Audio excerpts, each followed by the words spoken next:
कार्यक्रम की विधिवत शुरुआत करते हुए मैं हमारे मंचासीन अतिथियों से निवेदन करता हूं कि वो सर्वप्रथम मां सरस्वती की पूजा अर्चना कर द्वीप प्रज्वलन कर कार्यक्रम की विधिवत शुरुआत करें। या कुन्देन्दु तुषारहार धवला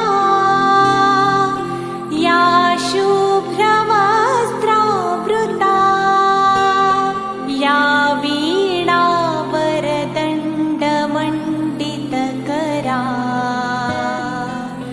या श्वेतपद्मासना या ब्रह्माच्युतशङ्कर प्रभृतिभिः देवैः सदा वन्दिता सा मां पातु सरस्वती भगवती निःशेषजाड्यापहा।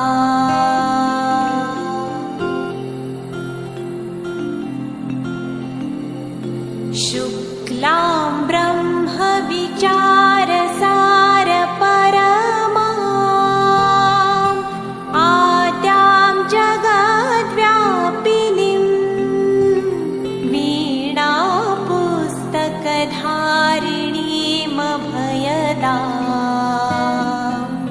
जाड्यान्धकारापहा। हस्ते स्फाटिकमालिकां विदधतीं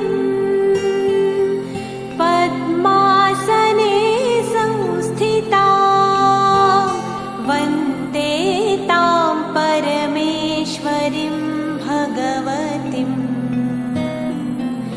बुद्धिप्रदां शारदाम्।